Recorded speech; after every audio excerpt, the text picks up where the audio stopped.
أعمالنا من يهده الله فلا مضل له ومن يضلله فلا هادي له وأشهد أن لا إله إلا الله وحده لا شريك له وأشهد أن سيدنا وسندنا ونبينا وحبيبنا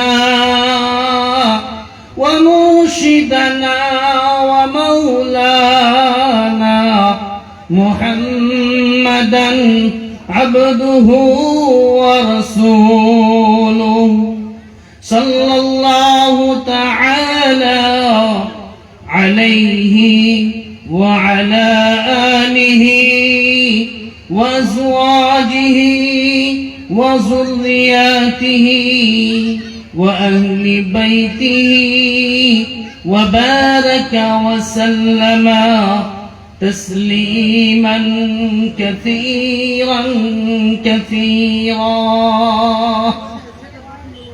أما بعد فقد قال الله تبارك وتعالى في كلامه المجيد والفرقان الحميد. أعوذ بالله من الشيطان الرجيم. بسم الله الرحمن الرحيم.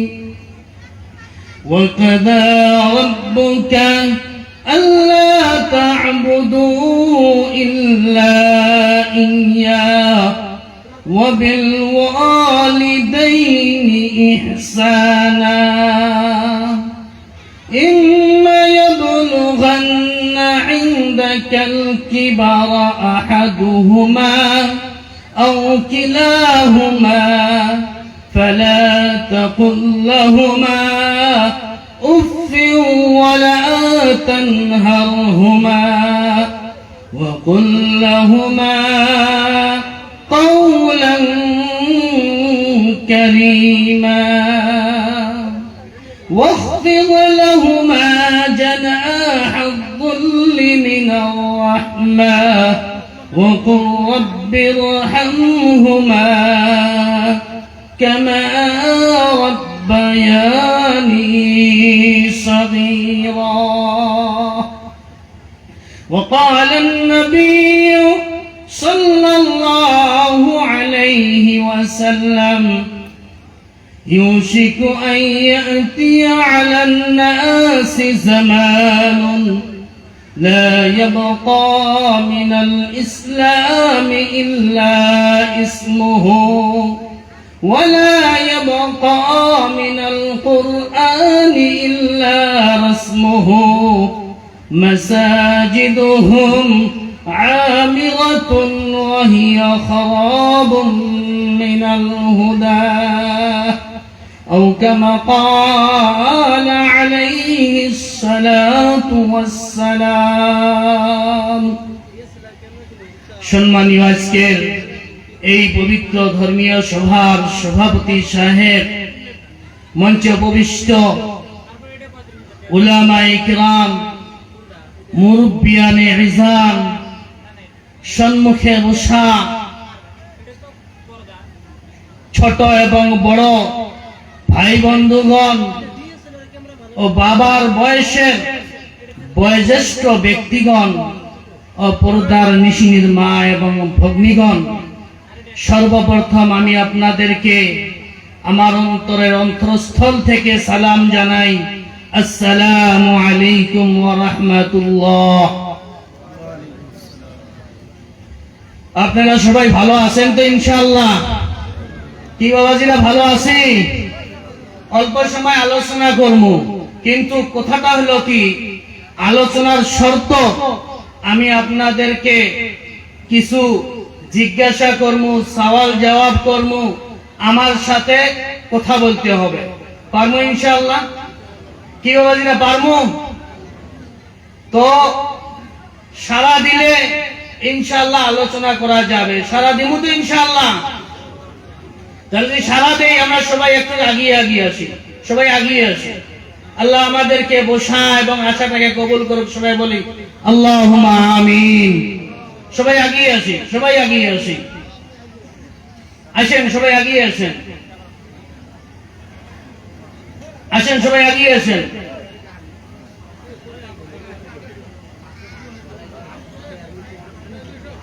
আসেন সবাই আগিয়ে আসেন। মহতরম দোস্ত, আমি আগে বলছি আমরা এই জায়গায় দিনই কথা শোনার জন্য আসছি, এটাই না? কিন্তু আমি বলতেছি না, আমরা শোনার জন্য আসিনি। আমরা কিসের জন্য আসি নাই? শোনার জন্য আসি নাই। আমরা এই জায়গায় আসছি কিছু দিনই কথা শিখার জন্য। কিসের জন্য আসছি? শিখার জন্য। বলেন আমার সাথে, কিসের জন্য আসছি?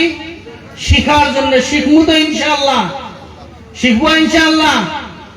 আমরা যাতে এই জায়গায় আসার পর দাদা এবং নাতির মতো না হই। তো দাদা নাতির কথাটা বলিয়ে আমি আমার বক্তব্য আরম্ভ করছি। কথাটা হলো, দাদা আর নাতি ধর্মসভা শোনার জন্য গেছেন। এই কথাটা বোধহয় আরো বয়ানে শুনছেন, শুনছেন না? দাদা আর নাতি কোন জায়গায় গেছেন? ধর্মসভা শোনার জন্য গেছেন। কিন্তু যখন যায় মাঝখানে একটা সুতি আছে, নদী আছে, সেই নদীটা পার হয়ে যাওয়া লাগে। তো দাদা এবং নাতি দুইজনে নদী পার হয়ে আর সভা শোনার জন্য আসছেন। মৌলানা সাহেব বয়ান করছেন যে হাঁটুর উপরে কাপড় তোলা হারাম। হাঁটুর উপরে কাপড় তোলাটা কি? হারাম। তো আমরা এখান থেকে সবক শুরু করে দেই। সবাই জানিয়ে রাখবেন, হাঁটুর উপরে পুরুষের জন্য বা মহিলার জন্য, যে কোনো বালিগ মানুষের জন্য হাঁটুর উপরে কাপড় তোলাটা কি? হারাম। মনে থাকবো ইনশাআল্লাহ? আমাদের ভাষা কয় লেংটি মারা, কাস্টি মারা। বুঝি তো ইনশাআল্লাহ? বুঝতে পারছি তো? কাস্টি মারাটা কি? জোরে কম, জোরে কম। কাস্টি মারাটা কি? লেংটি মারা কি? যাই হোক, লেংটি মারাটা কি বুঝছেন তো একটা? তো আমার ঘরোয়া ভাষার দুটোটাই ব্যবহার হয়, কাস্টি মারা ব্যবহার হয়, লেংটি মারা ব্যবহার হয়। বুঝি পাইছেন তো? তো এটা কি? হারাম। আমাদের দেশে চাচা, মামা, দাদা যেগুলো সকালবেলা করে গরুর গোবর ফেলায়, কিরকম করে ফেলায় এখন? তো লেংটি মারি ফেলায় না নাই? কি বাবা, লেংটি মারি ফেলায় না নাই? তো আজকে থেকে মারবো, আজকে থেকে ইনশাল্লাহ মারবেন না ভাই। তাই কি মারবেন না? হাত ডাঙিতে একটু। যাই হোক, গরুয়ে নাই তো লেংটি মারা কোনো প্রয়োজন নাই ইনশাআল্লাহ।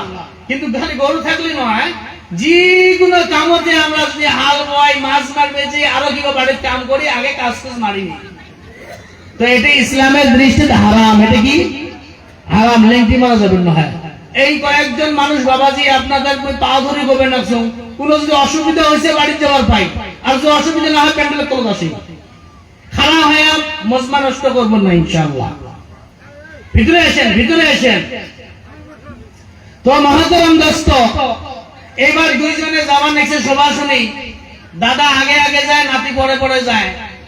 একটু যাওয়ার পরে যখন নদী পার হয়েছে, দাদার কাপড় শুকান আর নাতির কাপড় কি? ভিজে। এবার নাতি বলেছে, দাদা তুই লেংটি মারলু কে? হুজুর না সবাই কইছে লেংটি মারা হারাম, তুই ফিরে সভা শুনি আসি লেংটি মারি পার হলো। তো এবার দাদা কইছে, শেষ আফসোস, সারা জিন্দগি বয়ান শুনছো, বয়ান পাস, বয়ানের বাড়ি পর্যন্ত আইসে নাই। মোর নিজের বাড়ি পর্যন্ত আইসে নাই। আজকে তো বয়ান শোনার জন্য নিয়ে আসছো, আর তুই বাড়ি পর্যন্ত নিয়ে আসলি। কথাটা বুঝছেন? তো এরকম যদি না হয় ইনশাআল্লাহ, আমরা যতটুকু কথা এই জায়গায় শুনবো বাড়ি পর্যন্ত নিয়ে যাবো তো ইনশাআল্লাহ। কি বাবাজিরা, নিমু বাড়ি পর্যন্ত? কে কে নিমু একটু হাত তুলি। মাশাআল্লাহ, নারায়ে তাকবীর, নারায়ে তাকবীর। মাহতরম দোস্ত, আমরা সবাই যা কিছু আলোচনা করবো এই জায়গায় সবাই নিয়ে যাওয়ার জন্য চেষ্টা করবো। আল্লাহ রাব্বুল আলামিন আমাদের সবাইকে আমল করার তৌফিক দান করুন, বলি আমিন। মুহতারাম দোস্ত, আমি আপনাদের সম্মুখে একটি হাদিস পাঠ করছি। রাসূলুল্লাহ সাল্লাল্লাহু আলাইহি ওয়াসাল্লামের হাদিস, মিশকাত শরীফের 276 নম্বরের মধ্যে বর্ণনা করছেন হযরত আলী রাদিয়াল্লাহু তাআলা আনহু।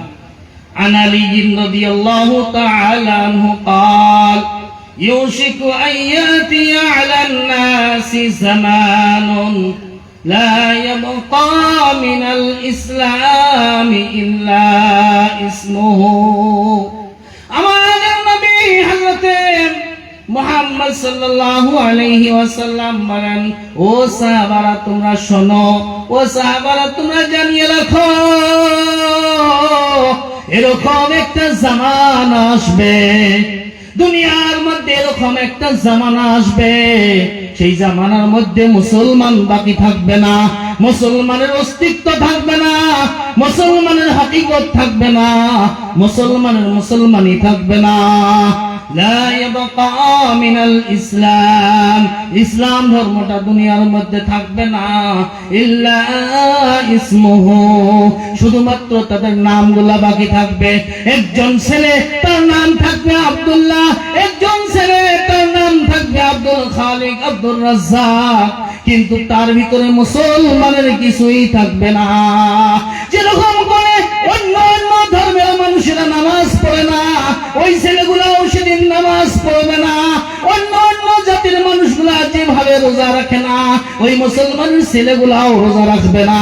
অন্য অন্য ধর্মের মানুষগুলা যেরকম বড়কে সম্মান দেয় না, ছোটকে স্নেহ করে না, মা বাবার খিদমত করে না, মা বাবার জন্য ডিটেনশন ক্যাম্পের ব্যবস্থা করিয়া রাখিয়াছে, ঠিক তেমনি ভাবে ওই বস্তুগুলা মুসলমানের মধ্যে আসবে। মুসলমানের মধ্যে আর অন্য অন্য জাতিদের মধ্যে কোনো পার্থক্য থাকবে না। কে বলিয়াছেন? আমাদের নবী সাল্লাল্লাহু আলাইহি ওয়াসাল্লাম। কিন্তু বড়ই আফসোসের বিষয়, আমাদের নবী আজ থেকে 1450 বছর আগে বলিয়াছেন মুসলমানের নামগুলো বাকি থাকবে, কিন্তু আফসোসের বিষয় আজকে আমার নামগুলোও হারিয়ে দিয়েছি। আমাদের নাম মুসলমানের নাম নাই, আমাদের নাম মুসলমানের সাথে কোনো সম্পর্ক নাই। আজকে আমাদের ছেলে এবং মেয়েদের নাম এরকম রাখিয়াছি, সে বড় জাতি না মুসলমান সেটাও ধরতে পারি না। কথা ঠিক না বেঠে? কি বলা যায়? কথা ঠিক না বেঠে? একজন মুসলমান ছেলেকে যদি বলা হয়, বাবা তুমি দ্বিতীয় কলিমাটা বলো, প্রথম কলিমাটা বলো, সে মুসলমানের ছেলে হয়ে তার নাম আব্দুল আজিজ হওয়ার পরেও, তার নাম আব্দুল গফুর হওয়ার পরেও সে প্রথম কলিমাটাও পড়তে পারে না, দ্বিতীয় কলিমাটাও পড়তে পারে না। এইবার ছেলে বিবাহ করার জন্য প্রস্তুত, মেয়ের বাড়ির থেকে দেখার জন্য আসিয়াছে। এইবার মেয়ের চাচা বলিয়াছে, ও বাবা তুমি আজকে বিয়া করার জন্য রেডি হয়েছো, একটু আমি তোমাকে জিজ্ঞাসা করি, বলো তো তুমি ওযুর ফরজ কয়টা, বলো তো তুমি গোসলের ফরজ কয়টা? কালকে যদি তোমার বিবাহ হয়ে যায়, তুমি তো শাদীশুদা হয়ে যাবে, গোসলের প্রয়োজন হবে, তুমি একবার বলো আমাকে গোসলের মধ্যে ফরজ কয়টা? ওই বাবা এদিক ওদিক দেখতেছে, ভিতরে থেকে একজন মেয়ে আরেক দিকে থেকে একজন পুরুষ দেখিয়ে দিতেছে, এইভাবে তিনটা বলো, কিন্তু ওই বেকুব সেই জায়গায় তিনটাও বলতে পারে না। কথা ঠিক না বেঠিক? কি বাবাজিরা কথা ঠিক না বেঠিক? আজকে আমাদের যুবক, আজকে আমাদের ছেলে, আমাদের মা, আমাদের ভগ্নী, তারা গোসলের ফরজ কয়টা সেটাও জানে না, ওযুর ফরজ কয়টা সেটাও জানে না, ওযু কিভাবে করতে হবে সেটাও জানে না, নামাজ কিভাবে পড়তে হবে সেটাও জানে না। কিন্তু এর চেয়ে পরিতাপের বিষয়, আজকে আমাদের ছেলে আমাদের মেয়ে এরকম নাম রাখিয়ে দিয়েছি, সেই নামগুলা বলা যায় না সে মুসলমান না আরো অন্য কোন ধর্মের মানুষ। মহতরম দোস্ত, আমাদের নবী সাল্লাল্লাহু আলাইহি ওয়াসাল্লাম আরো বলিয়াছেন, ওয়ালা ইয়াবকা মিনাল কুরআনি ইল্লা রাসমুহু। ও সাহাবারা তোমরা জানিয়ে রাখো,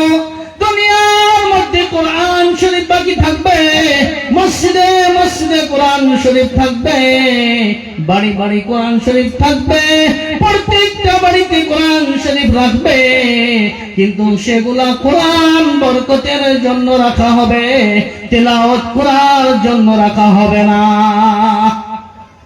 কোরআন শরীফ মসজিদে রাখা হবে, বাড়িতে রাখা হবে, কিন্তু সেগুলা পড়ার জন্য রাখা হবে না। কথা ঠিক না বেঠিক? আজকে আমাদের মধ্যে এরকম বহুত মানুষ আছে, 30 বছর বয়স হয়ে গিয়েছে, 35 বছর বয়স হয়ে গিয়েছে, এমনকি 50 বছর বয়স হয়ে গিয়েছে, এখনো পর্যন্ত কোরআনটাকে মেলিয়ে দেখিনি। কথা ঠিক না বেঠিক? এরকম মানুষ আছে না এই জায়গায়? এই পর্যন্ত কোরআনটা এ পর্যন্ত মেলিয়ে দেখি নেই। তো মহতরম দোস্ত, আজকে আমরা প্রত্যেকটা পুরুষ, প্রত্যেকটা বাবা, প্রত্যেকটা দাদা, তাদের মুখে একটাই শিকায়ত, ছেলে আমার কথা মানতেছে না। ছেলেকে বিয়ে করাইছি, ছেলের বউ আমার কথা মতো চলতেছে না, ছেলে আমার কথা চলতেছে না, ছেলে আমাকে ভাত দেয় না। ছেলের বউ পাওয়ার পর ছেলে আলাদা হয়ে গিয়েছে, বউ আমাদের মতো চলে না, ছেলেও আমাদের মতো চলে না। কথা ঠিক না বেঠিক? কি বলছে? কথা ঠিক না বেঠিক? বাস্তব এটাই যে এই ছেলেটাকে আমি 25 বছর পর্যন্ত পালার পর তাকে একটা সুন্দর বউ দেখিয়ে বিয়ে দিয়েছি, সেই ছেলে 6 মাস হওয়ার পর বলতেছে, বাবা আর আমি একখানে থাকতে পারতেছি না, আমি এখন আলাদা খাবো। ঠিক না বেঠিক? এরকম কেন হতেছে? আমরা কি অনুভব করছি কোনদিন? আমরা কি কোনদিন ভাবিয়ে দেখছি এগুলা কেন হতেছে? আমরা সমাজে শুধু এতটুকুই জানি, ধর্ম সেবার মধ্যে বিভিন্ন জায়গার মধ্যে শুধু এতটুকুই বলা হয়, পিতামাতারও হক আছে, আছে কিনা? পিতামাতার হক আদায় করতে হবে, পিতামাতার হক আদায় না করলে কিয়ামতের দিন ওই ছেলে বা মেয়ে জান্নাতে যেতে পারবে না। এগুলা আলোচনা করা হয় কি হয় না? কিন্তু তেমনি ভাবে ছেলে মেয়েরও হক আছে, আছে কিনা? ছেলে মেয়েদেরও হক আছে, আছে কিনা? তো আমাদেরকে সর্বপ্রথম ছেলে মেয়েদের হক আদায় করতে হবে। যদি সেই হক পুরোপুরি ভাবে আদায় করি, তাহলে সেই ছেলে এবং মেয়ের উপরে আমার হক দাবি করাটা প্রযোজ্য হয়ে যাবে। আমার কথা বুঝতে পারছি? কি বাবাজিরা, বুঝা গেছে কথাগুলা? অসুবিধা হয়েছে কোন? তাহলে সর্বপ্রথম আমাদেরকে, আমাদের ছেলে এবং মেয়েদেরকে সেই হক আদায় করতে হবে। আমার উপরে যেটা হক, সেই হক আমি বাবা হয়ে আমার ছেলে এবং মেয়ের জন্য কতটুকু করছি, সেই করণীয়টা দেখতে হবে। তো মহতরম দোস্ত, আমাদের নবী সাল্লাল্লাহু আলাইহি ওয়াসাল্লাম বলেন, ও সাহাবারা জানিয়ে রাখো, দুনিয়ার মধ্যে কোরআন শরীফ বাকি থাকবে না, কোরআনের প্রতি আমল থাকবে না, কোরআনকে মাননে वाला একজনও থাকবে না, কোরআনকে পড়নে वाला একজনও থাকবে না।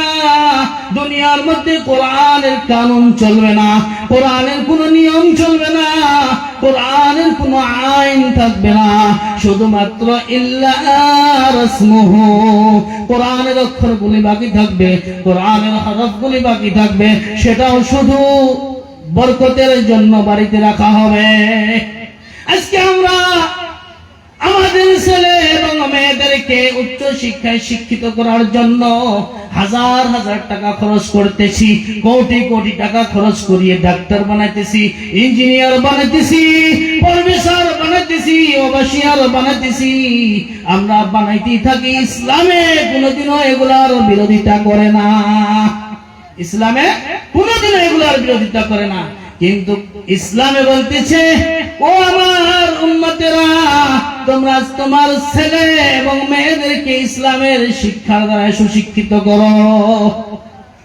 সাইয়েদনা হযরত ওমর ফারুক রাদিয়াল্লাহু তাআলা আনহুর খিলাফতে একজন সাহাবী আসিয়া আরজ করলেন, ও আমিরুল মুমিনিন, আমার ছেলে আমার কথা মতে চলতেছে না, আমার ছেলে আমার কথা মতে চলতেছে না, সে আমাকে ছাড়িয়ে আলাদা ভাবে খাইতেছে, আমার কোন নাম নফকার ব্যবস্থা করে না, আমার কথা মতে চলে না, এর বিচারটা আমি তোমার খেলামতে দেখতে চাই।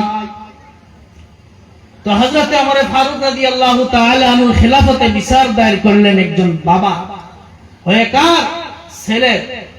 তো হযরত ওমর ফারুক রাদিয়াল্লাহু তাআলা আনহু ছেলেকে ডাকলেন। ছেলেকে ডাকার পর বললেন, ও ছেলে, তোমার বাবা যেগুলা শিকায়ত দরজ করলেন সেগুলা কি ঠিক? ছেলে হযরত আমিরুল মুমিনিন ওমর ফারুক রাদিয়াল্লাহু তাআলা আনহুর সামনে খাড়া হয়ে বললেন, আমিরুল মুমিনিন, আমি আপনার সম্মুখে একটাও মিথ্যা কথা বলবো না। যা যা বলিয়েছে আমার বাবা সবগুলাই ঠিক, সবগুলাই ঠিক। তবে আমার বিচারের আগে আমি একটা প্রশ্ন করতে চাই। আমার বিচারের আগে আমি একটা প্রশ্ন করতে চাই। প্রশ্নটা হলো কি, যেরকম করি আমার বাবা আজকে আপনার সম্মুখে বিচার দায়ের করছেন, অর্থাৎ আমি আমার বাবার হক আদায় করিনি, ঠিক তেমনি ভাবে আমার বাবার উপরে আমার হক কিছু আছে কিনা আমি সেটা জানতে চাই। হযরতে আমিরুল মুমিনিন হযরতে ওমর ফারুক রাদিয়াল্লাহু তাআলা আনহু বললেন, হ্যাঁ হ্যাঁ হ্যাঁ, তোমার উপরেও তোমার বাবার হক রহিয়াছে, তোমার উপরেও তোমার বাবার হক রহিয়াছে। সেই হকটা হলো কি, যখন একজন বাচ্চা জন্মিবে ওই বাচ্চাটার একটা সুন্দর নাম রাখা, ওই বাচ্চাকে সুশিক্ষার দ্বারা সুশিক্ষিত করা, এটা হলো বাবা মার হক। এবার ফুকাহায়ে কেরাম, মুহাদ্দিসে কেরাম বহুতগুলো কিতাব ঘাটার পর 7টা করে হক প্রত্যেকজন ছেলেদের উপরে, প্রত্যেকজন মেয়েদের উপরে, বাবা মার উপরে হক। সেই 7টা হক পুরোপুরি ভাবে আদায় করতে হবে। যদি আমরা এই হকগুলো আদায় করি তাহলে নিশ্চয় আমাদের ছেলে আমাদের মেয়ে কোন সময়ের জন্য আলাদা হয়ে থাকতে পারে না। কয়টা হক? প্রত্যেকজন বাবা মার জন্য ছেলে মেয়ের উপরে 7টা করে হক রয়েছে। তো সর্বপ্রথম হক হলো কি, আপনি যখন বিবাহ করবেন, বিবাহ করার সময় আপনার ছেলে কিংবা তো আপনার মেয়ের জন্য একজন সুন্দর আদর্শবান জ্ঞানী ধার্মিক মেয়ে নির্ধারণ করা। কথাটা বুঝতে পারছেন? ছেলে বা মেয়ে এখনো দুনিয়ায় আসেই নাই, এখন থেকে হক আরম্ভ। আপনি যে আপনার ছেলের মা একজন বানাবেন, আপনার মেয়ের একজন মা বানাবেন, সেই মেয়েটা যাতে ধার্মিক হয়, সেই মেয়েটা যাতে জ্ঞানী হয়, সেই মেয়েটা যাতে গুণবতী হয়। কথাটা বুঝে আসছে? 1 নাম্বার। দ্বিতীয় নাম্বার হক হলো কি, আপনি বিবাহের পর যখন আপনার স্ত্রীর সাথে সঙ্গম করবেন, মিলন করবেন, ওই সময় আপনার নিয়তটা হতে হবে আমি আমার স্ত্রীর সাথে সেই যেই সঙ্গম করতেছি এটা কোনো খাইশ মিটানোর জন্য না, এটা আল্লাহর হুকুম, যাতে আমি অবৈধভাবে কোন মেয়ের সাথে কোন মহিলার সাথে অবৈধ সম্পর্ক না রাখি, তার জন্য আমি এই কাজটা করতেছি। আর এই কাজের ফলে যেই ছেলে বা যেই মেয়ে আল্লাহ রাব্বুল আলামিন দান করবেন, সে যেন একজন দিনদার, মুত্তাকি, পরহেজগার হয়। এটা হলো দ্বিতীয় নাম্বার। এবার যখন আপনার ছেলে কিংবা তো আপনার মেয়ে আপনার স্ত্রীর গর্ভের মধ্যে আসিয়ে যায়, তখন আপনার স্ত্রীর জন্য কর্তব্য সেই 10 মাস 10 দিন সেজন্য আল্লাহ রাব্বুল আলামিনের ধ্যানে থাকে, আল্লাহ রাব্বুল আলামিনের ফিকিরে থাকে, 5 ওয়াক্ত যত নামাজ পড়ে, সেজন্য রোজা রীতিমতো ভাবে রাখে, তাসবিহ জিকির আজকার যাতে রীতিমতো রাখে। কিন্তু দেখা যায় আমাদের সমাজে মা পেটে 6 মাস বাচ্চা, 7 মাস বাচ্চা, 8 মাস বাচ্চা, মা ঠিক থাকতে পারতেছে না, পেটে ব্যথা করতেছে, উসপিস করতেছে, ওই সময়ের মধ্যে মা অ্যান্ড্রয়েড মোবাইল নিয়ে সিরিয়ালের মধ্যে ব্যস্ত হয়ে থাকতেছে, ফিল্মের মধ্যে ব্যস্ত হয়ে থাকতেছে, নাটকের মধ্যে ব্যস্ত হয়ে থাকতেছে। এইবার সিরিয়াল, নাটক, ফিল্ম দেখার পর ওই বাচ্চাটা পেটের মধ্যে ওই সিরিয়াল গুলা মুখস্থ করতেছে, এইবার বাচ্চাটা পেটের মধ্যে ওই নাটক গুলা মুখস্থ করতেছে, এইবার বাচ্চা পেটের মধ্যে ওই মোবাইলের আশিক হয়ে গেতেছে। কথা ঠিক না বেঠিক? যখন বাচ্চা দুনিয়ার মধ্যে আসিয়ে যায়, 6 মাস নাই হইতে বাচ্চা মোবাইলের জন্য পাগলা হয়ে যায়। এটা হলো 2 নম্বর হক। এবার আপনার বাচ্চা যখন দুনিয়ার মধ্যে আসবেন, দুনিয়ার মধ্যে আসার পর 3 নম্বর ওই বাচ্চাটাকে মাটা সুন্দরভাবে তার বুকের দুধ পান করাবেন। এবার বাচ্চাটাকে যে দুধ পান করাবেন, মা শুধু দুধ পান করায় না, শুধু খানাটাই দেয় না, মা প্রত্যেক ফোঁটা দুধের সাথে ওই বাচ্চাটাকে তাকওয়া দিতেছে, ওই বাচ্চাটাকে জ্ঞান দিতেছেন, ওই বাচ্চাটাকে আদর্শ দিতেছেন, ওই বাচ্চাটাকে গুণ দিতেছেন। মা যেরকম ভাবে কাম করবেন, দুগ্ধ পান করার সময় মা যা যা কাম করবেন, ওই বাচ্চাটার দুধের সাথে পেটের মধ্যে সেই গুণগুলাই প্রবাহিত হতে থাকেন। এবার 4 নম্বর হক হলো ওই বাচ্চাটার একটা সুন্দর নাম রাখিয়ে দেওয়া। ওই বাচ্চাটা কি রাখিয়ে দেওয়া? সুন্দর নাম রাখিয়ে দেওয়া। মহতরম দোস্ত, হুজুরের নিকটে গেছি, হুজুর নাম রাখছে আব্দুল্লাহ। হুজুর নাম রাখছে কি? আব্দুল্লাহ। দাদাই বলতেছে আব্দুল্লাহ পছন্দ হয় না। দাদাই কি বলতেছে? আব্দুল্লাহ পছন্দ হয় না। গ্রামে বহুত আব্দুল্লাহ রহিয়াছে। তো ছেলের নাম কি রাখতেছে? বিভিন্ন ধরনের মোবাইলের মধ্যে দেখিয়ে যার অর্থ কি আছে আছে সেগুলো দেখার দরকার নাই, সেই নামগুলো রাখতেছি আমরা। রাখি কি রাখি না? তো 4 নম্বর হক হলো কি? ছেলের সুন্দর নাম রাখিয়ে দেওয়া। সুন্দর নাম কি করা? রাখা। তো মহতরম দোস্ত, যখন আমরা ছেলের নাম রাখবো, যাতে মসজিদের ইমাম সাহেব আছেন বা ওরকম মৌলানা মুফতি আছেন, তাদের সাথে জিজ্ঞাসা করিয়ে ছেলের নাম ভালো নাম রাখিয়ে দেই। রাখবো ইনশাআল্লাহ। স্ট্যান্ডার্ডের পিছনে না পড়িয়ে সর্বপ্রথম আম্বিয়ায়ে কেরাম, সাহাবায়ে কেরাম, তাবে তাবিন, আউলিয়ায়ে কেরাম, ইনাদের নামের সাথে আমরা নাম রাখি। রাখবো ইনশাআল্লাহ। রাখবো ইনশাআল্লাহ। তো মহতরম দোস্ত, এটা হলো 4 নম্বর হক। কয় নম্বর হক? 4 নম্বর হক। 5 নম্বরে ওই ছেলেটাকে তার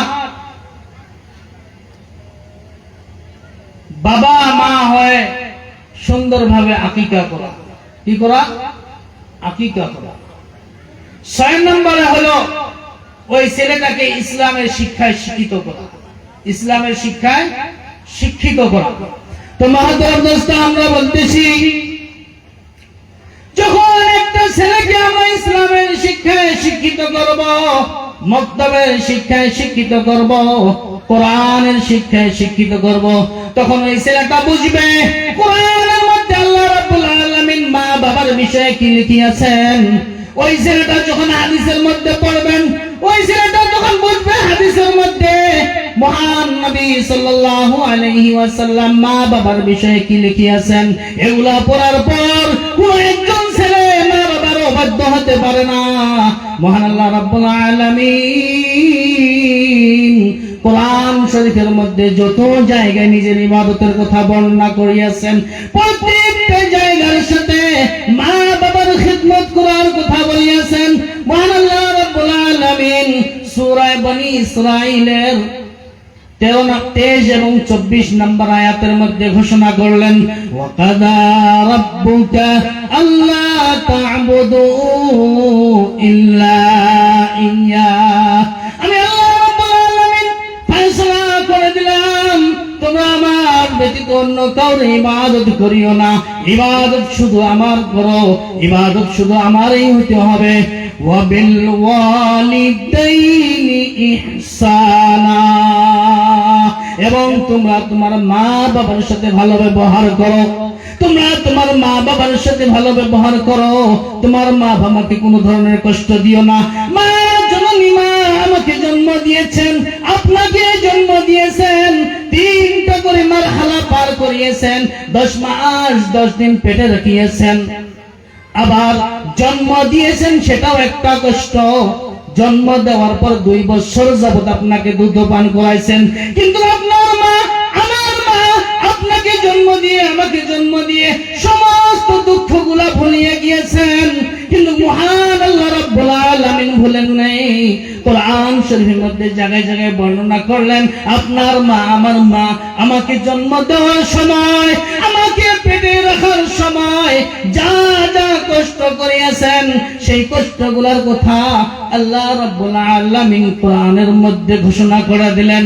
আল্লাহ রাব্বুল আলামিন সূরা লুকমানের 14 নম্বর আয়াতের মধ্যে বললেন, وَوَصَّيْنَا الْإِنسَانَ بِوَالِدَيْهِ, আমি আল্লাহ রাব্বুল আলামিন তোমাদেরকে হুকুম করে দিলাম, তোমাদেরকে ফয়সালা করে দিলাম, তোমাদেরকে ওসিয়ত করে দিলাম, তোমরা তোমাদের মা বাবার সাথে ভালো ব্যবহার করো, তোমার মার সাথে ভালো ব্যবহার করো। কেন করবে, কেন ভালো ব্যবহার করবে, এই কথাটা আল্লাহ রাব্বুল আলামিন কোরআনের মধ্যে বলে দিলেন।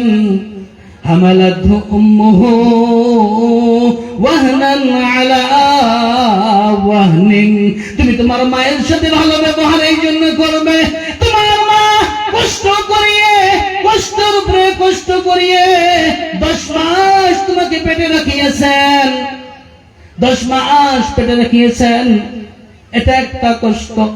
তোমার মা তোমাকে যখন জন্ম দিয়েছেন ছটফট করিয়েছিলেন, বিষ্ণায় ছটফট করিয়েছিলেন বিষের তাড়নায়, সেটা একটা কষ্ট করছেন। তারপর আবার কি বলছেন, ওয়াফিসালুহু ফি আমাইনি, 2 বছর যাবত তোমাকে বুকের দুধ পান করাইছেন। আল্লাহ রাব্বুল আলামিন ভুলেন নাই। আল্লাহ রাব্বুল আলামিন কোরআন শরীফের মধ্যে আরো এক জায়গায় বলে দিলেন, সূরাতুল আহকাফের 15 নম্বর আয়াতের মধ্যে আরো স্পষ্ট করে বলে দিলেন, وَوَصَّيْنَا الْإِنسَانَ بِوَالِدَيْهِ إِحْسَانًا, আমি আল্লাহ রাব্বুল আলামিন মানুষকে বলিয়ে দিলাম, মানুষের জন্য ফয়সালা করে দিলাম, তারা যেন তিনার মা বাবার সাথে ভালো ব্যবহার করে, মা বাবার সাথে যাতে ভালো ব্যবহার করে, নরম ব্যবহার করে। কেন করবেন? হামালাতহু উম্মুহু কুরহা, তোমার মা তোমাকে 10 মাস পেটে রাখিয়েছেন, এটা একটা কষ্ট। ওয়া ওয়াযাআতুহু কুরহা, তোমার মা যখন তোমাকে জন্ম দিয়েছে সেটা আরো একটা কষ্ট। এই কষ্টটার কথা শুধু মাই জানে, আর দুনিয়ার মধ্যে কেউ জানতে পারে না। এই কষ্টের বিষয়ে তোমার বাবা জানে না, আমার বাবা জানে না, আমার দাদা জানে না, আমার নানাও জানে না, আমার নানিও জানে না, শুধুমাত্র মা জানে। আমি আপনি দুনিয়ার মধ্যে আসার সময় আমার মা কতটা ছটফট করিয়াছে, কতটা ক্রন্দন করিয়াছে, কতটা দুঃখ করিয়াছে, সেটা শুধু আমার এবং আপনার মা জানতে পারে। আমার আল্লাহ রাব্বুল আলামিন বললেন, ও দুনিয়ার মানুষ, আমি তোমাদেরকে সৃষ্টি করিয়াছি, আমি তোমাদেরকে আমার ইবাদত করার জন্য সৃষ্টি করিয়াছি ঠিক, তবে ভুলে যেও না, ভুলে যেও না, তুমি যে দুনিয়ার মধ্যে আসিয়াছো এর উপরে তোমার মার বহুত বড় একটা দখল রহিয়াছে, এর উপরে তোমার মায়ের বহুত বড় একটা হাত রহিয়াছে। যদি তোমার মা না থাকতো তুমি দুনিয়ায় আসতে পারতা না। আমি তোমার মায়ের জরিয়ায় তোমাকে দুনিয়ার মধ্যে পাঠাইয়াছি। তোমার মা ভুলিয়ে যেতে পারে, তোমার মা তোমার মহব্বতে, তোমার মা তোমার আদরে, তোমার স্নেহে সবগুলা কষ্ট ভুলিয়ে যেতে পারে, কিন্তু আমি মহান আল্লাহ রাব্বুল আলামিন সেই কষ্টের কথা এখনো ভুলি নাই। তোমার মা যখন প্রসব বেদনার সময় চিৎকার করিয়াছিল, আমার আরশটা কম্পন করিয়াছিল, আমার সেই কথাটা এখনো মনে আছে। প্রত্যেকটা মা যখন চিৎকার করে আমার আরশ কাঁপে, সেই কথাগুলো আমার এখনো মনে আছে মানুষ।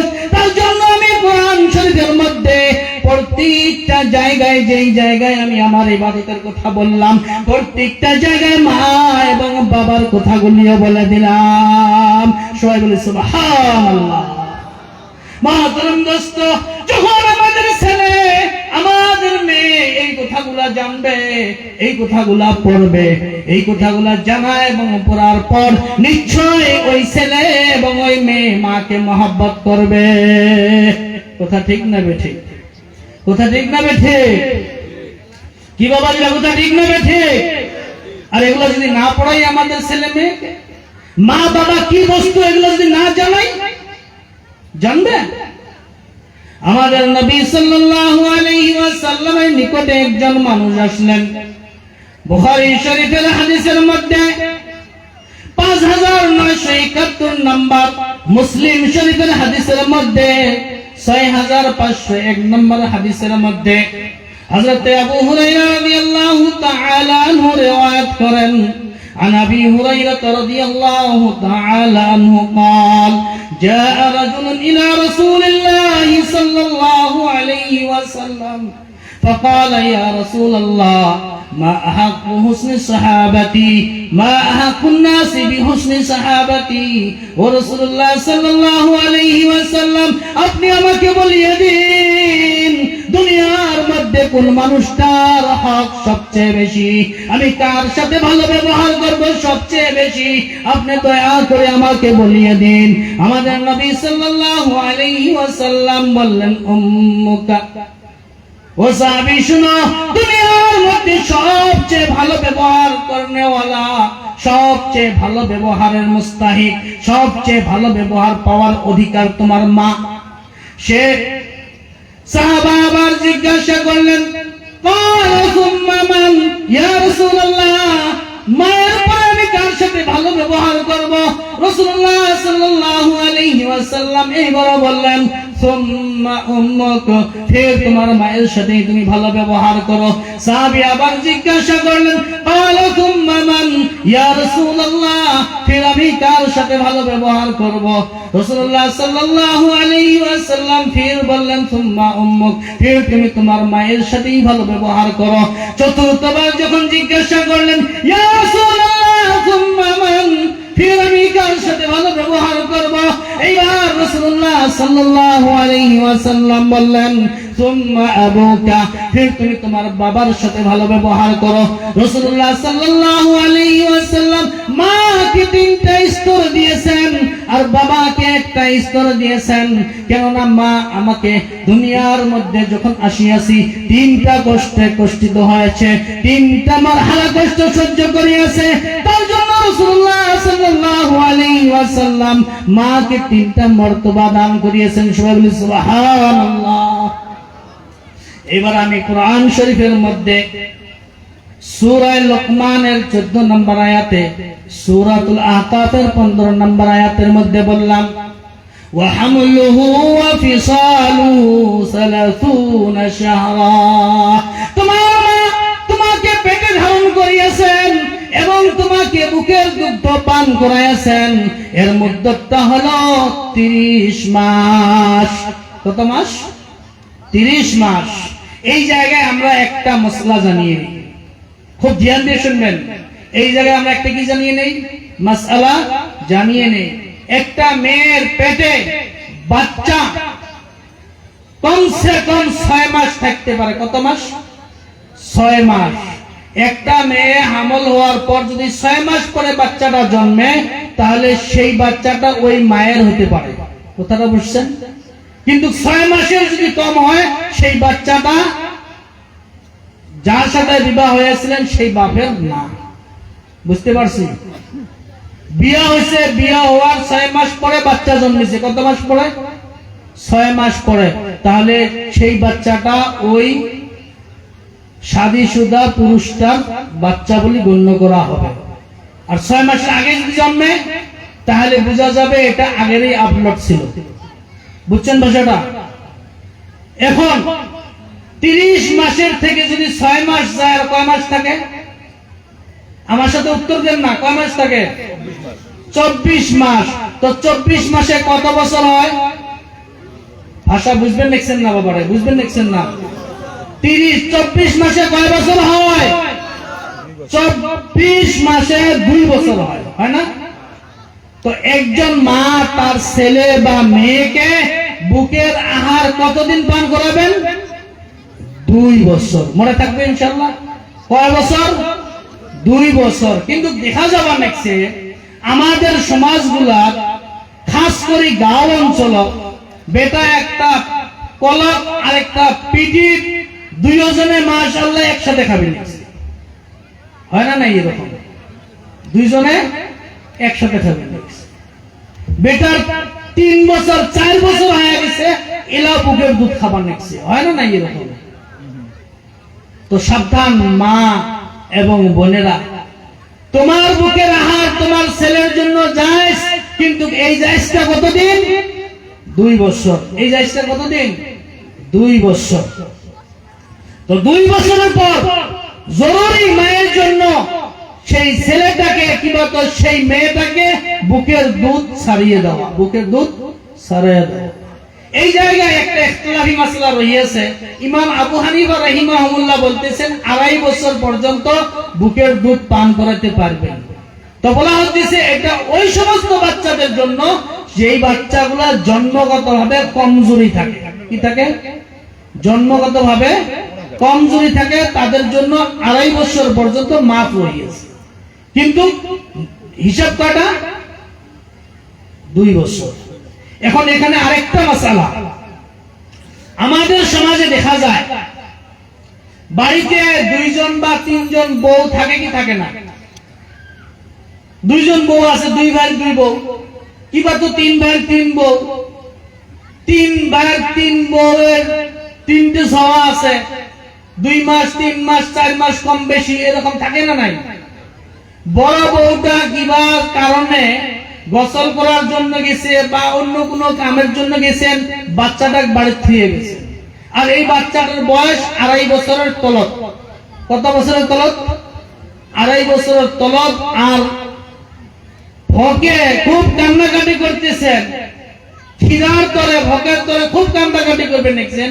ওই সময় কি হয়, চাচি বা মাসি বা গ্রামবাসী যে কোনো মহিলা যে কোনো আওরতে সেই বাচ্চাটাকে বুকের আহার পান করায়। করায় কি করায় না? কি বাবা যেটা করায় না? করায় না? তো মা এবং বোনেরা জানিয়ে রাখবেন, যখন এই বাচ্চাটাকে আমি আমার বুকের আহার পান করাইলাম, বাচ্চাটার শর্ত 2.5 বছরের তলে হতো, তখন ওই বাচ্চাটা আপনার ছেলে হয়ে যায়। আপনার কি হয়ে যায়? ছেলে হয়ে যায়, কিংবা তো মেয়ে হয়ে যায়।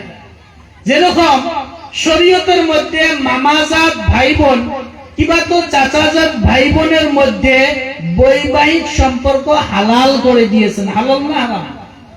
হালাল। মামার বেটা ভাই ফুফুর বেটি বোনের সাথে বিয়ে জায়েজ আছে, কিন্তু করেছেন কি, ফুফুয়ে ভাইয়ের বেটাকে বুকের দুধ পান করেছেন। এখন এই 2 জন মামাতো ফুফাতো ভাই হওয়ার ভাই বোন হওয়ার পরেও ইনারা 2 জন আপন ভাই বোন দুধ শরীক, এদের মধ্যে বৈবাহিক সম্পর্ক হারাম হয়ে গেছে। কথাটা বুঝছেন? তার জন্য মা বোন যিনারা আছি, যদি ভবিষ্যতেও কোনো এরকম কাজ করিয়ে থাকি, সেই ছেলেটাকে মনে রাখা দরকার সেটাও আপনার ছেলে হয়ে গিয়েছেন দুধ শরীক। সেটা আপনার কি হয়েছে? দুধ শরীক ছেলে হয়ে গিয়েছেন। দুধ পান করার আগে হুঁশিয়ার। তো মহতরম দোস্ত, এই জায়গায় আমরা কয়টা মাসলা শিখলাম? কয়টা মাসলা শিখলাম? 2টা। নিজের ছেলে বা মেয়েকে আপনার স্ত্রী, আপনার মা, আপনার বোন 2 বছর, বেশির থেকে বেশি বাচ্চাটা যদি কমজোরি হয় 2.5 বছর বুকের দুধ পান করে। আর এই 2.5 বছরের মধ্যে যদি অন্য কোনো ছেলে বা মেয়েকে দুধ পান করে, সেটাও আমার ছেলে বা মেয়ে হয়ে যায়। মনে থাকবো ইনশাআল্লাহ? থাকবো। এইবার মা বাবার জন্য হক কর্তব্য, ছেলে কিংবা তো মেয়েকে দ্বীনি শিক্ষায় শিক্ষা দেওয়া। পরিতাপের বিষয়, আফসোসের বিষয়, আজকে আমাদের এলাকায় জাতীয় বিদ্যালয়ের কোনো অভাব নাই। আছে কোনো অভাব? আছে? কোনো অভাব নাই। এই জাতীয় বিদ্যালয়ের মধ্যে আমাদের ছেলে আমাদের মেয়ে 400 টাকা 500 টাকা মান্থলি দিয়ে পড়তেছে। পড়তেছে কি পড়ে না? পড়তেছে কি পড়ে না? কিন্তু যখন এই মক্তবের কথা বলা হয় সেই জায়গায় 20 টাকার চাঁদা দেওয়াটা জটিল হয়ে যায়। 20 টাকার চাঁদা দেওয়াটা জটিল হয়ে যায়, 50 টাকার চাঁদা দেওয়া জটিল হয়ে যায়। মক্তবে একজন ভালো শিক্ষক পাওয়া যায় না, মক্তবে একজন ভালো শিক্ষক পাওয়া যায় না, মসজিদে একজন ভালো ইমাম পাওয়া যায়। তো মহতরম দোস্ত, আমি সর্বপ্রথম মিশকাত শরীফের যে হাদিসটা বর্ণনা করিয়েছি 276 নম্বর হাদিস, এই হাদিসের মধ্যে আমাদের নবী সাল্লাল্লাহু আলাইহি ওয়াসাল্লাম 3টা পেশেন্টগুই অগ্রিম বার্তা দান করিয়েছেন। কিয়ামতের আগে আগে মানুষের মধ্যে ইসলাম বাকি থাকবে না, শুধু নামগুলো বাকি থাকবে। কোরআন শরীফ বাকি থাকবে না, কোরআনের হরফগুলি বাকি থাকবে। 2 নাম্বার। 3 নাম্বার, আমাদের নবী সাল্লাল্লাহু আলাইহি ওয়াসাল্লাম বলেন, ওয়া মাসাজিদুহুম আমিরাতুন ওয়া হিয়া খারাবুম মিনাল হুদা।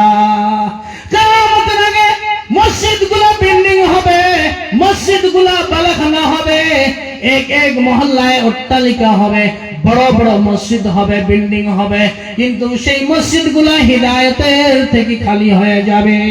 মসজিদে নামাজি থাকবে না, মসজিদে দিনদার কেউ থাকবে না, মসজিদে ভালো ইমাম থাকবে না, মুত্তাকি থাকবে না, পরহেজগারি থাকবে না, শুধুমাত্র মসজিদের বিল্ডিং গুলা বাকি থাকবে।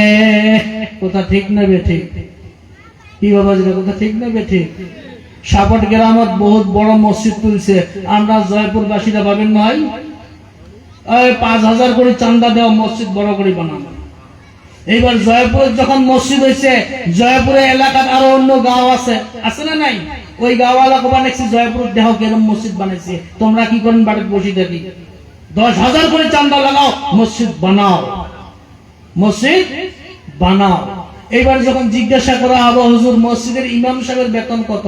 তো আমরা গরিব মানুষ বাবারে, বেতন প্রতি দিবের পাই, লামসাম থুলমূল একটা দেই 2,500 টাকা মাস। 2,000 টাকা মাস, 2,500 টাকা মাস।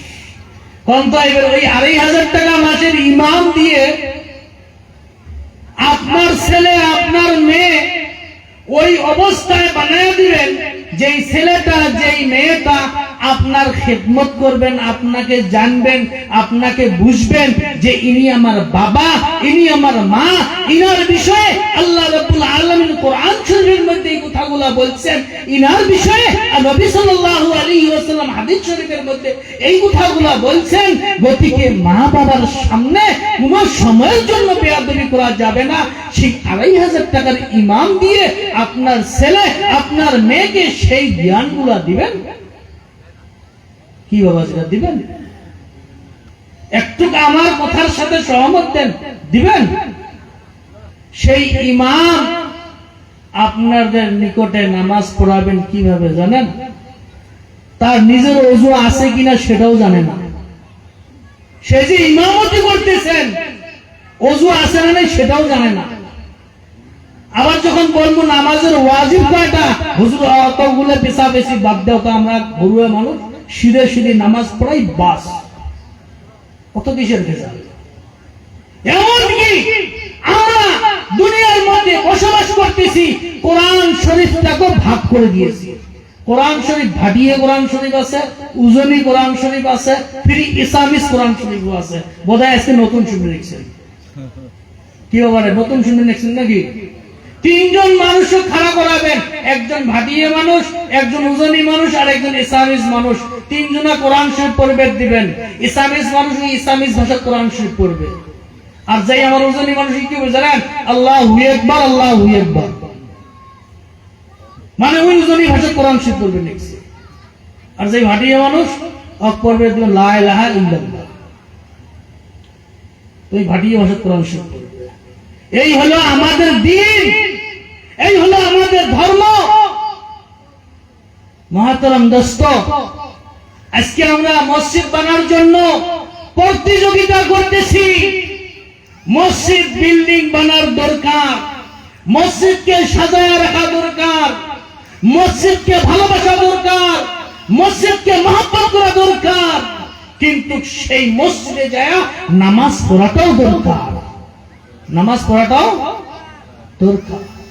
এরকম না মসজিদ বানায় রাখছি, ফজরের টাইমে ইমাম আর মুয়াজ্জিন, ফজরের টাইমে কাইকে ইমাম আর মুয়াজ্জিন। কোনদিন ইমাম সাহেব নাই, মুয়াজ্জিন এলে আজান দিয়ে ইফেলে খিড়কি দিয়ে একবার দেয়, ইফেলে খিড়কি দিয়ে একবার দেয়, নামাজি একটাও নাই, নিজে নিজে মনে মনে নামাজ পড়ি বাস বাড়ি। এরকম হয় না নাই? কি বাবা যেটা হয় না নাই? তো মহতরম দোস্ত, আল্লাহ রাব্বুল আলামিন কোরআন শরীফের মধ্যে জায়গায় জায়গায় নামাজের কথা বর্ণনা করছেন, নামাজের কথা বর্ণনা করিয়েছেন। যখন আমরা আমাদের ছেলে আমাদের মেয়েদেরকে নামাজ শিক্ষা দিব, দ্বীন শিক্ষা দিব, তখন অটোমেটিক আমাদের ছেলে আমাদের মেয়ে নামাজ পড়বেন। নামাজ পড়ার পর ওই জায়গায় আল্লাহ রাব্বুল আলামিন ওই ছেলে এবং ওই মেয়ের অন্তরের মধ্যে পিতামাতার মহব্বত পয়দা করিয়ে দিবেন, পিতামাতার মহব্বত পয়দা করিয়ে দিবেন। মহতরম দোস্ত, নামাজের কত গুরুত্ব রহিয়াছে, আমি সেই বিষয়ে একটা হাদিস আপনাদের সম্মুখে ধরিয়ে রাখি। আবু দাউদ শরীফের 8064 নাম্বার, আবু দাউদ শরীফের কত নাম্বার? 8064। এই হাদিসটা তিরমিজি শরীফের মধ্যে বর্ণনা করিয়েছেন 4013 নাম্বার, 413 নাম্বার। আবু দাউদ শরীফের 864, 8000 না, 864, তিরমিজি শরীফের 413 আর নাসাই শরীফের মধ্যে 465 নম্বরের মধ্যে বর্ণনা করছেন। হাদিসটা হযরত আবু হুরায়রা রাদিয়াল্লাহু তাআলা আনহু বর্ণনা করেন। আন আবি হুরায়রা রাদিয়াল্লাহু তাআলা আনহু قال سمعت رسول الله صلى الله عليه وسلم إن أول ما يحاسب به العبد يوم القيامة من عمله صلاته فإن صلحت فقد أفلح وأنجح وإن فسدت فقد خاب وخسر। ودنيا মানুষ তোমরা জানিয়ে রাখো, কিয়ামতের দিন সর্বপ্রথম তোমাদের নামাজের হিসাব নেওয়া হবে, কোন অন্য বস্তুর হিসাব নেওয়া হবে না। তুমি হজ করিয়াছো না নাই সেটারও হিসাব নেওয়া হবে না, তুমি যাকাত দিয়েছো না নাই সেটারও প্রথমে হিসাব দেওয়া হবে না, তুমি দুনিয়ার মধ্যে মুরব্বি করিয়াছো আরো কি করিয়াছো সেগুলোর হিসাব নেওয়া হবে না। সর্বপ্রথম তোমাদের নামাজের বিষয়ে হিসাব নেওয়া হবে। আমাদের নবী সাল্লাল্লাহু আলাইহি ওয়াসাল্লাম বলেন, ফাইন সালুহাত, মানুষটার যদি নামাজ ঠিক হয়ে যায়, ফাকাদ খাবা ফাকাদ আফলাহা ওয়া আনজা, সেই মানুষটা সেদিন কামিয়াব হয়ে যাবে, সেই মানুষটা সেদিন নাজাত প্রাপ্ত হয়ে যাবে। অন্য রাওয়াতে বলেন, ফাইন সালুহাত সালুহা সাইরু আমালিহি, ওই মানুষটার যদি নামাজ সঠিক হয়ে যায়, মানুষটার সমস্ত আমলগুলো ঠিক হয়ে যাবে। সবাই বলি সুবহানাল্লাহ, সুবহানাল্লাহ। ফিউস কি বাজবে? সুবহানাল্লাহ বাইরে হয় না, সুবহানাল্লাহ বাইরে হয় না। মানুষটার যদি আমল ঠিক হয়, মানুষটার যদি নামাজ ঠিক হয়ে থাকে, এইবার ওই মানুষটা হজ করিয়াছেন, আল্লাহ রাব্বুল আলামিন বললেন তোমার হজ কবুল। মানুষটার যদি নামাজ ঠিক হয়ে থাকে, যাকাত আদায় করিয়াছেন, আল্লাহ রাব্বুল আলামিন বলেন তোমার যাকাত কবুল। নামাজ যদি ঠিক হয়ে থাকে, সদকা করিয়াছেন, আল্লাহ রাব্বুল আলামিন বলবেন তোমার সদকা কবুল। নামাজ যদি ঠিক হয়ে থাকে, তুমি বা আমার খিদমত করিয়াছো, আল্লাহ রাব্বুল আলামিন বলবেন তোমার খিদমত কবুল, অর্থাৎ সমস্ত আমল তোমার কবুল। ওয়া ইন ফাসাদাত ফাসাদা সাইরু আমালিহি, তোমার যদি নামাজ না থাকে, তুমি যদি নামাজ না পড়ো, হজ করিয়েছো, আল্লাহ রাব্বুল আলামিন বলবেন তোমার হজ কবুল না। তুমি যাকাত দিয়েছো, আল্লাহ রাব্বুল আলামিন বলবেন তোমার যাকাতও কবুল না। তুমি রমজান মাসে রোজা রাখিয়াছো, আল্লাহ রাব্বুল আলামিন বলবেন তোমার রোজাও কবুল না। তুমি আরো অন্য আমল করিয়েছো, একটা আমলও তোমার কবুল হবে না। সমস্ত আমলগুলা ডাস্টবিনের মধ্যে নিক্ষেপ করে দেওয়া হবে। সবাই বলি নাউযুবিল্লাহ।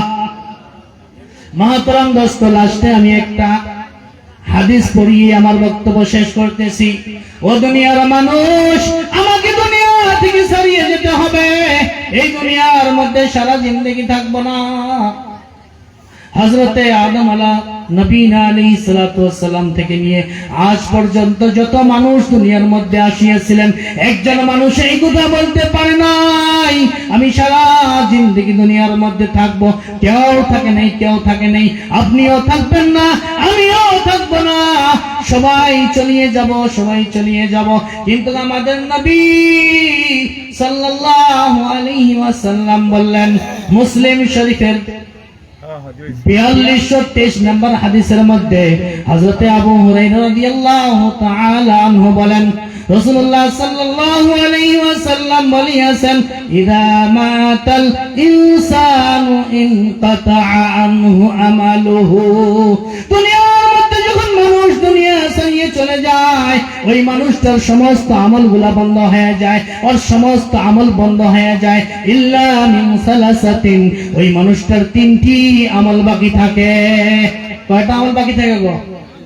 তিনটা আমল বাকি থাকে। খুব ধ্যান দিয়ে শুনবেন, কয়টা আমল? তিনটা আমল। ইল্লা মিন সাদাকাতিন জারিয়া আও ইলমিন ইউনতাফাউ বিহি আও ওয়ালাদিন সালিহিন ইয়াদউ লাহু। তিনটা আমল বাকি থাকে। মানুষটা যদি দুনিয়ার মধ্যে সদকা খায়রাত করিয়ে যায়, সেই সদকা খায়রাতের সওয়াব সে পায়া থাকে। ইলমে দ্বীন হাসিল করিয়াছেন, অন্যকে শিক্ষা দিয়েছেন, সেগুলার সওয়াব পায়া থাকবে। তৃতীয় নাম্বার অপশন হলো কি, যদি নেক সালেহ সন্তান দুনিয়ার মধ্যে ছাড়িয়ে যায়, ওই ছেলে ওই মেয়ে যখন বাবা মার জন্য দোয়া করবেন, আল্লাহ রাব্বুল আলামিন বলে, যখন কোন ছেলে বা কোন মেয়ে তার বাবার জন্য তার মায়ের জন্য দোয়া করে, আমি আল্লাহ রাব্বুল আলামিন এবং ওই বান্দার দরমিয়ানে কোনো পর্দা থাকে না, আমি আল্লাহ রাব্বুল আলামিন ডাইরেক্ট সেই দোয়াগুলা কবুল করে নেয়। সবাই সুবহানাল্লাহ। তো 3 নম্বর অপশন ওয়ালাদিন সালিহিন, নেক সন্তান। যারা আমরা দুনিয়ার মধ্যে আছি, আমরা সবাই দয়া করে নেক সন্তান যাতে দুনিয়ার মধ্যে ছাড়িয়ে যেতে পারে। নেক সন্তান ছাড়িয়ে গেলে তাকে দ্বীনি শিক্ষা দিতে হবে, নামাজের শিক্ষা দিতে হবে, কোরআনের শিক্ষা দিতে হবে, রাসূলের শিক্ষা দিতে হবে। যদি এই শিক্ষাগুলো দিয়ে যাই, তাহলে সেই ছেলে সেই মেয়ে দুনিয়ার মধ্যে আমাদের খেদমত করবেন, আমাদের কথা মতো চলবেন।